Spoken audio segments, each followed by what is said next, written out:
Hi అండి, అందరికీ నమస్కారం. Welcome to my YouTube channel Sowji Krish. అందరూ ఎలా ఉన్నారండి? మీరు అందరూ బాగుండాలని మనస్ఫూర్తిగా వేడుకుంటున్నానండి. మనం సాయి సచ్చరిత్రం చదువుతున్నాం కదండి, రోజు నిత్య పారాయణం చేస్తున్నామండి. చూడని వాళ్ళు ఉంటే నా ఛానల్లో ఉంటాయండి, ముందువన్నీ తప్పకుండా చూడండి. చాలా మంచిది కదండి, నిత్య పారాయణం చేస్తే మంచిది కదండి. అలానే నిత్య పారాయణం చేస్తూ మీ అందరికీ వినిపించాలన్న ఒకే ఒక సంకల్పంతో, నాకు ఇంట్లో పరిస్థితులు బాగలేకున్నా కూడా మీ అందరికి వినిపించాలనే సంకల్పంతో నేను ఈ వీడియోస్ చేస్తున్నానండి. తప్పకుండా చూడండి. మీకు నచ్చినట్లయితే తప్పకుండా లైక్ చేయండి. అదేవిధంగా మీ ఫ్రెండ్స్కి, రిలేటివ్స్కి షేర్ చేయండి. సో తప్పకుండా సబ్స్క్రైబ్ చేసుకోండి. సబ్స్క్రైబ్ చేసుకున్న వాళ్ళు కూడా చూడలేకపోతున్నారండి. దానికి కారణం ఏంటో నాకు తెలియదు. తప్పకుండా చూడండి. మీ అందరికీ సాయి ఆశీస్సులు ఉండి మీ అందరూ బాగుంటారండి. మీ ఇంట్లో ఎల్లవేళలా సంతోషంగా ఉండేలా మీ అందరి ఇల్లు బాబా తప్పకుండా మిమ్మల్ని అందరినీ మంచిగా చూస్తాడన్న నమ్మకం నాకుందండి. తప్పకుండా బాబా యందు నమ్మకం ఉంచి ఈ సాయి సచ్చరిత్రం తప్పకుండా వినండి. ఓం శ్రీ సాయి నారాయణ నమః. సాయి సచ్చరిత్రము 22వ అధ్యాయం చదవబోతున్నానండి. ఇప్పటివరకు 21 అధ్యాయాలు చదివానండి. చూడని వాళ్ళు ఉంటే తప్పకుండా చూడండి. మనం 22వ అధ్యాయంలో ఏం తెలుసుకోబోతున్నామంటే, పాము విషయం నుంచి తప్పించుట, బాలా సాహెబ్ మిరీకర్, బాబు సాహెబ్ బూటి, అమీర్ సర్కార్, హేమాడ్ పంతు సర్పములను చంపుట గురించి బాబా అభిప్రాయం గురించి ఈ అధ్యాయంలో తెలుసుకోబోతున్నామండి. బాబాను ధ్యానించుటెట్లు, భగవంతుని నైజం గాని స్వరూపం గాని అగాధములు, వేదములు గాని 1000 నాలుకలు గల ఆదిశేషుడు గాని వానిని పూర్తిగా వర్ణింపలేరు. భక్తులు భగవంతుని రూపంను చూచి కనుగొని తీరవలెను. ఎందుకనగా తమ ఆనందమునకు భగవంతుని పాదములే ముఖ్య మార్గమని వారికి తెలియను. జీవిత పరమార్థమును పొందుటకు గురుని పాదములనే ధ్యానించవలను గాని ఇంకొక మార్గం లేదని వారలకు తెలియను. హేమాడ్ పంతు ఒక సులభమైన మార్గంను ఉపదేశ రూపంగా చెప్పుచున్నాడు. అది ధ్యానమునకు భక్తికి కూడా అనుకూలించును. నెలలో కృష్ణపక్షమున రాను రాను వెన్నెల క్రమంగా క్షీణించును. తుదకు అమావాస్య నాడు చంద్రుడు కానరాడు, వెన్నెల కూడా రాదు. శుక్లపక్షం ప్రారంభమవగానే ప్రజలు చంద్రుని చూచుటకు పడెదరు. మొదట దినమున చంద్రుడు కానరాడు, రెండవ నాడికి సరిగా కనిపించరాదు. అప్పుడు 2 చెట్ల కొమ్మల మధ్య గుండా చూడమనెదరు. ఆతురతో అనేక ధ్యానంతో ఆ సందు ద్వారా చూచినప్పుడు దూరంగానున్న చంద్రుని ఆకారం ఒక గీత వలె కాన్పించును. వారప్పుడు సంతోషించెదరు. ఈ సూత్రమును అనుసరించి బాబా తేజంను చూచెదముగాక. బాబా కూర్చున్న విధానంను చూడు, ఇది ఎంత సుందరంగానున్నది. వారు కాళ్లను ఒకదానిపై వేసి ఇంకొకటి వేసుకునేవారు. ఎడమ చేతి వేళ్లు కుడి పాదంపై వేసి ఉన్నారు. కుడికాలి బొటన వేలుపై చూపుడు వేలున్న మధ్య వేలున్న ఉన్నవి. ఈ కూర్చున్న విధమును బట్టి చూడగా బాబా మనకి దిగువ విషయము నిశ్చయించుకున్నట్లుంది. నా ప్రకాశమును చూడవలనంటే అహంకారమును విడిచి మిక్కిలి అనుకువతో చూపుడు వేలుకు మధ్యవేలుకు మధ్యనున్న బొటన వేలుపై దృష్టిని సారించినచో నా ప్రకాశమును చూడగలరు. ఇది భక్తికి సులభమైన మార్గం. ఒక క్షణం బాబా గమనించదము. బాబా నివాసం వలన షిరిడి యొక్క యాత్రాస్థలమయ్యను. అన్ని మూలల నుండి ప్రజల చట గుమిగూడుచుండిరి. బీదవారు గొప్పవారు కూడా అనేక విధముల మేలు పొందుచుండిరి. బాబా యొక్క అనంత ప్రేమను, ఆశ్చర్యకరమైన సహజమైన వారి జ్ఞానమును, వారి సర్వాంతర్య మిత్వమును వర్ణించగల వారెవ్వరు. వీనిలో నేదైనా ఒక దానిని గాని అన్నియు గాని అనుభవించి వారు ధన్యులు. ఒక్కొక్కప్పుడు బాబా దీర్ఘ మౌనమును పాటించువారు, అది వారి యొక్క బ్రహ్మబోధము. ఇంకొకప్పుడు చైతన్య గనులుగా నుండువారు, ఆనందమునకు అవతారంగా భక్తులచే పరివేష్టితులై ఉండేటివారు. ఒక్కొక్కప్పుడు వారు నీతిని బోధించు కథలను చెప్పేవారు. ఒక్కొక్కప్పుడు హాస్యము తమాషా చేయుటలో మునిగిడివారు.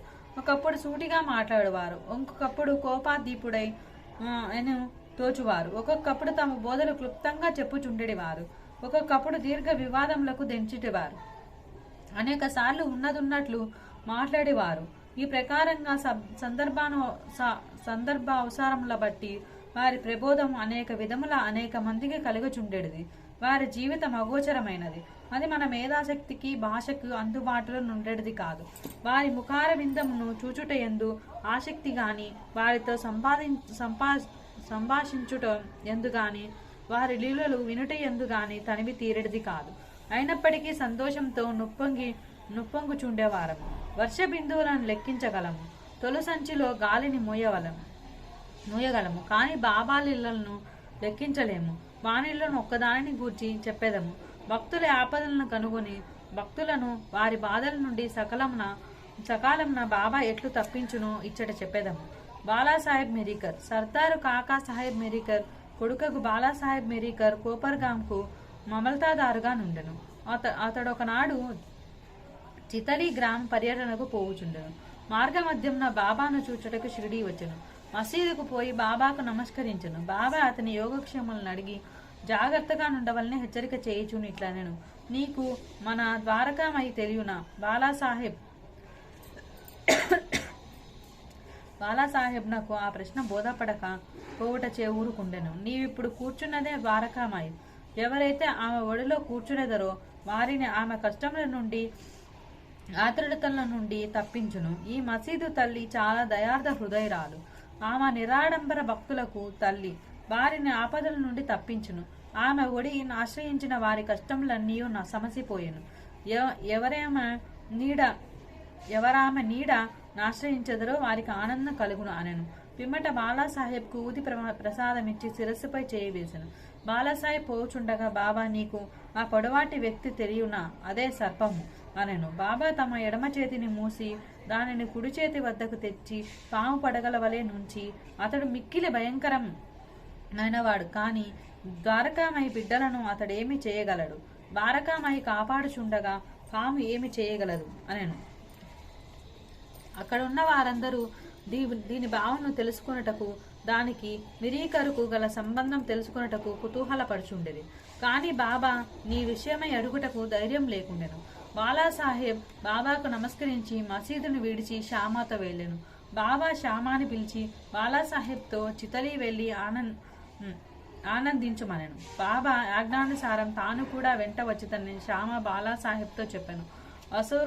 అసౌకర్యంగా నుండిన కానీ వద్దని బాలాసాహెబ్ శ్యామతో చెప్పాను. శ్యామ బాబాకు సంగతి తెలిపాను. బాబా ఇట్లనను, సరే వెళ్ళవద్దు, వారి మంచి మనం కోరితిమి. ఏది నుదుట రాసినదో అది జరుగుక తప్పదు.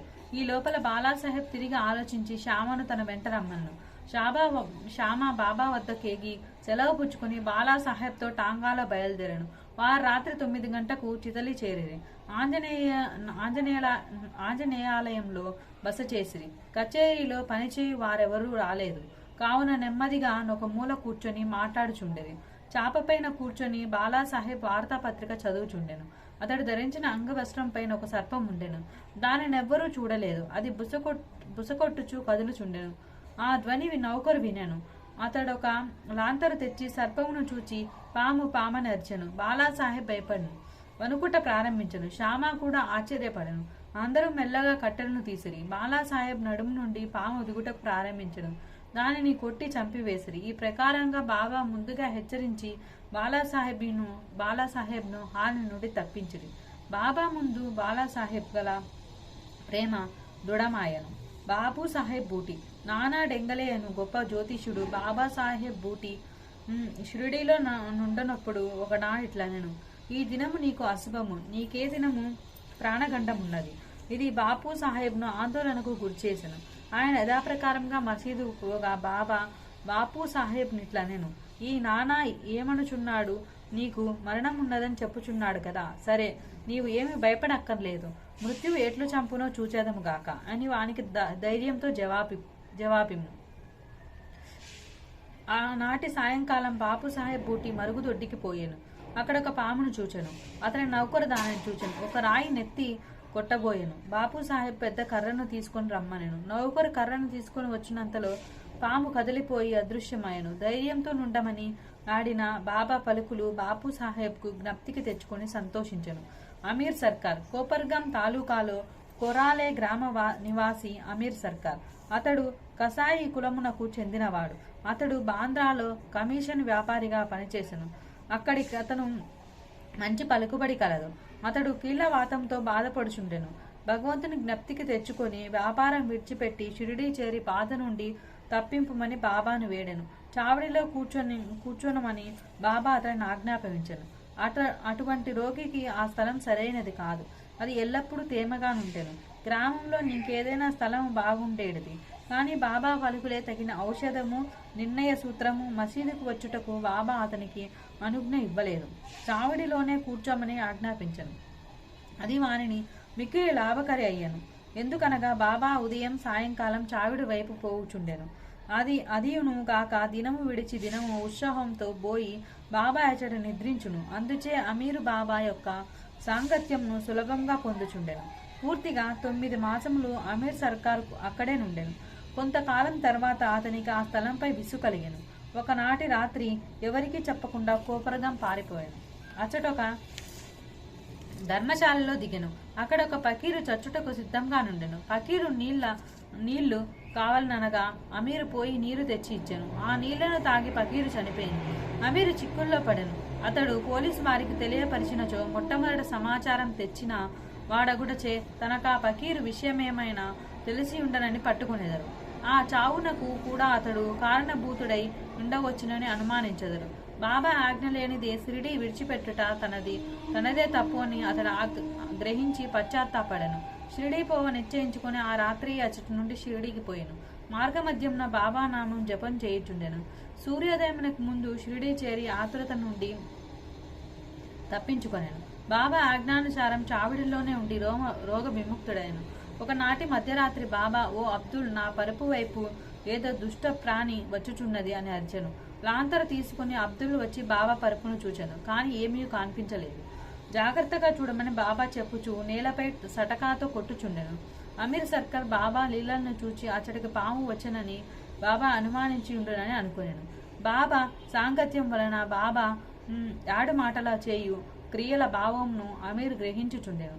అమీరు తన దిండుకు సమీపంన ఏదో కదులుచుండని గమనించి అబ్దుల్ని లాంతరు తీసుకొని రమ్మెను. అంతలో నచ్చటొక పాము కడపెను. అది తలను క్రిందికి పైకి ఆడించుచుండెను. వెంటనే దానిని చంపిరి. ఇట్లు బాబా సకాలంన హెచ్చరిక చేసి అమీరును కాపాడారు.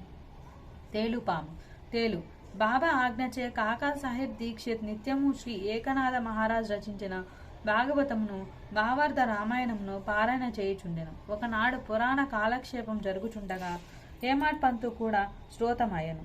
రామాయణంలో ఆంజనేయుడు తన తల్లి ఆజ్ఞానుసారం శ్రీరాముని మహిమను పరీక్షించి భాగం చదువునప్పుడు వినువారందరూ మైమరిచి ఉండిరి. అందులో హేమాడ్ పంత్ ఒకడు.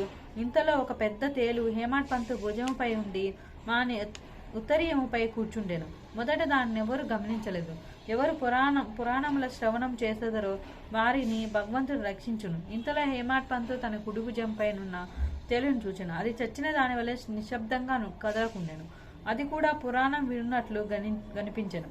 భగవంతుని కటాక్షమును స్మరించి పురాణ శ్రవణంలోనున్న నితరులకు భంగం కలుగ చేయకుండా ఉత్తరీయము 2 చివరలను పట్టుకొని దానిలో తేలుండున్నట్లు చేసి బయటకు వచ్చి ఆ తేలును తోటలో పారవేచను. పాము. ఇంకొకప్పుడు సాయంకాలం కాకాసాహెబ్ మేడ మీద కొందరు కూర్చుని ఉండేది. ఒక సర్పము కిటికీలో నుంచి చిన్న రంధ్రం ద్వారా దూరి చుట్టుకొని కూర్చొనెను.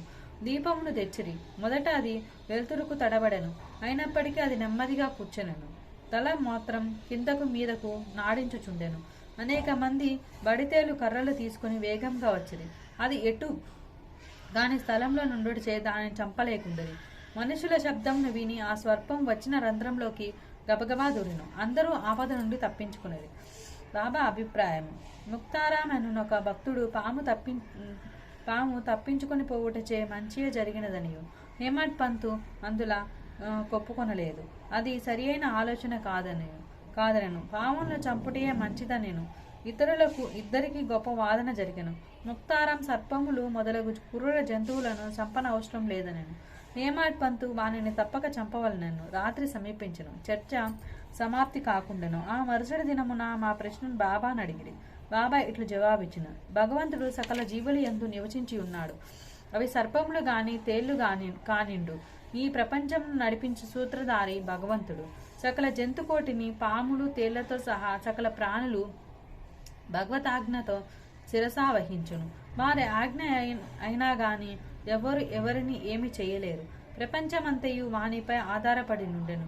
ఎవ్వరునూ స్వతంత్రులు కారు, కాబట్టి మనం కనికరించి అన్ని జీవులను ప్రేమించవలెను. అనవసరమైన కలహములందు చంపుట ఎందు పాల్గొనక యోపికతో నుండవలెను. అందరిని రక్షించువాడే దైవం. ఓం శ్రీ సాయినాథాయ నమః. 22వ అధ్యాయం సంపూర్ణమండి. సద్గురు శ్రీ సాయినాథార్పణమస్తు. ఈ వీడియో నచ్చినట్లయితే తప్పకుండా లైక్ చేయండి, షేర్ చేయండి, సబ్స్క్రైబ్ చేయండి. సాయి ఆశీస్సులు మీ అందుండి మీరందరూ బాగుండాలని మనస్ఫూర్తిగా వేడుకుంటున్నానండి. ఓం శ్రీ సాయినాథాయ నమః. ధన్యవాదాలు.